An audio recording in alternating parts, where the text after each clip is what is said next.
उत्तराखंड को विश्व की पर्यटन राजधानी बनाकर अपनी विरासत भी संभाल रहा है भारत। आदरणीय प्रधानमंत्री जी जब भी उत्तराखंड आए हैं, देवभूमि उत्तराखंड के लिए कोई न कोई विशेष सौगात लेकर अवश्य आए हैं। पूरी रफ्तार के साथ आगे बढ़ रहा है भारत।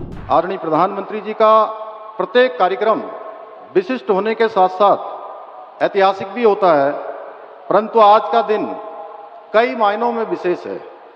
आज जहां आज उत्तराखंड के विकास की लाइफलाइन, देश की लाइफलाइन के साथ दिल्ली देहरादून इकोनॉमिक कॉरिडोर के रूप में जुड़ रही है, वहीं आज देश में सामाजिक सौहार्द एवं समरसता को मजबूत करने के लिए वंचित वर्ग को समाज की मुख्य धारा में जोड़ने वाले महापुरुष भारत रत्न बाबा साहब डॉक्टर भीमराव अंबेडकर जी की जन्म जयंती है।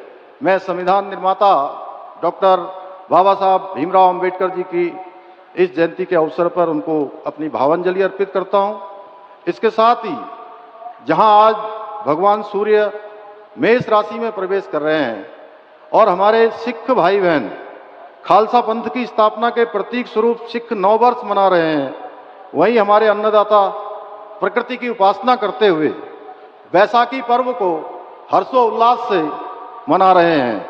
मैं बैसाखी की भी आप सभी को हार्दिक बधाई एवं शुभकामनाएं देता हूं। भाइयों बहनों, 2014 से पूर्व का समय हम सभी को याद होगा, जब देश के विकास की गाड़ी पूरी तरह से थम चुकी थी, देशवासियों का उत्साह ठंडा पड़ चुका था, वरिष्ठ जन हताश और निराश थे, महिलाओं के आंसू सूख चुके थे, युवा पीढ़ी के कंधे झुक चुके थे और सेनाओं का मनोबल जवाब दे रहा था। ऐसे में देश की बागडोर जिन मजबूत हाथों में संभाली, वे राष्ट्र ऋषि आदरणीय प्रधानमंत्री नरेंद्र मोदी जी आज हम सब के बीच में उपस्थित हैं।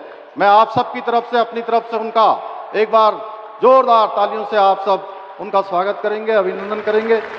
ये हमारा सौभाग्य है कि देवभूमि उत्तराखंड को आज उनके प्रधानमंत्री बनने के बाद 28वीं बार आदरणीय प्रधानमंत्री जी का स्वागत करने का शुभ अवसर प्राप्त हो रहा है। यह आदरणीय प्रधानमंत्री जी का हमारे राज्य के प्रति अगाध प्रेम का प्रतीक है। आदरणीय प्रधानमंत्री जी जब भी उत्तराखंड आए हैं, देवभूमि उत्तराखंड के लिए कोई न कोई विशेष सौगात लेकर अवश्य आए हैं। चाहे बाबा केदार की पुण्य धरा से 21वीं सदी का तीसरा दशक उत्तराखंड का दशक होगा कहकर हमारा उत्साह बढ़ाना हो, या जिसको भारत का अंतिम गांव कहा जाता था, सीमांत गांव माणा में आकर उसे देश का प्रथम गांव घोषित करना हो, या इन्वेस्टर समिट के उद्घाटन के अवसर पर बेड इन उत्तराखंड का संदेश देना हो, या महादेव के पवित्र तीर्थ आदि कैलाश के दर्शन कर इस तीर्थ की सुंदरता को विश्व पटल पर रखना हो, राष्ट्रीय खेलों के उद्घाटन समारोह में पधारकर पूरे देश के समक्ष देवभूमि को खेल भूमि के रूप में नई पहचान दिलाना हो, या हर्षिल मुखवा की धरती से शीतकालीन पर्यटन को बढ़ावा देने का आह्वान करना हो, या फिर राज्य के रजत जयंती वर्ष के अवसर पर अगले 25 वर्षों के लिए राज्य को एक नया विजन देना हो। आपका देवभूमि में आगमन देवभूमि के लिए हमेशा शुभ एवं कल्याणकारी हो रहा है। और आज जब आप पुनः उत्तराखंड आए हैं तो 12,000 करोड़ रुपए की लागत से बने एशिया के सबसे लंबे एलिवेटेड वाइल्ड लाइफ कॉरिडोर की सौगात लेकर आए हैं। इसके लिए उत्तराखंड के सभी प्रदेशवासियों की ओर से मैं आपका हृदय तल से आपका धन्यवाद करता हूं। आदरणीय प्रधानमंत्री जी, आज आपके नेतृत्व एवं मार्गदर्शन में उत्तराखंड देश का श्रेष्ठ राज्य बनने के अपने विकल्प रहित संकल्प को पूरा करने के लिए विकास भी और विरासत भी की अवधारणा के अनुरूप प्रत्येक क्षेत्र में काम कर रहा है। और मैं आपको पूरा विश्वास दिलाता हूं कि हम आपके नेतृत्व में आपने इस लक्ष्य को प्राप्त करने में अवश्य सफल रहेंगे।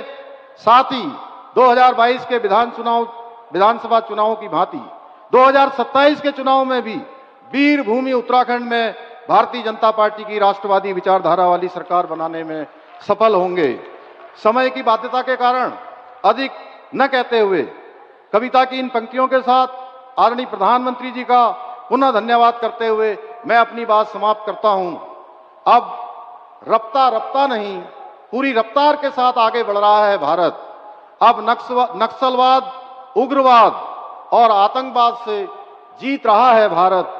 अब अर्थव्यवस्था, महिला सशक्तिकरण, स्वरोजगार के साथ साथ नवाचार में भी कीर्तिमान बना रहा है भारत। अब दुश्मन के घर में घुसकर सिंदूर का बदला ले रहा है भारत। अब अंतरिक्ष में उपग्रह के साथ साथ मिसाइल भी छोड़ रहा है भारत। और उत्तराखंड को विश्व की पर्यटन राजधानी बनाकर अपनी विरासत भी संभाल रहा है भारत। अब महिलाओं को उनके अधिकार देने के लिए नारी शक्ति बंधन अधिनियम लागू कर रहा है भारत। और अब बिहार के बाद बंगाल में भी गुंडा राज खत्म करने के लिए तैयार है। मोदी जी के नेतृत्व में नया भारत, मोदी जी के नेतृत्व में नया भारत। बहुत बहुत धन्यवाद।